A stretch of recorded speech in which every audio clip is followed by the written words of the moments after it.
Ang testimony ko po ay salamat po ako kay Lord kasi iningatan niya po kami sa Sport Fest Fellowship. And then, yung sa exam ko po sa English, hindi po lahat tinuturo. Eh, di nilaan ko po. ABCD. Binilangan ko tapos, naka 25 lang po ako. Eh, sakto po, mayroon po akong 25 stamps sa teacher ko. Eh, di inad ko po. 25 plus 25, 50. Buti, perfect.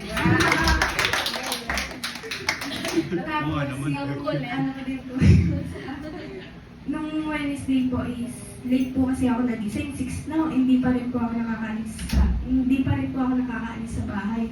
Eh, ako po naghahawak ng susi ng room. Tapos,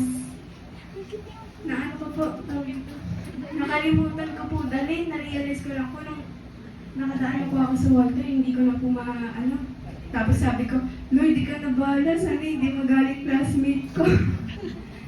Tapos, nagulat po ako nung pagdating ko, bukas po yung room ng section 8, tsaka ng section namin.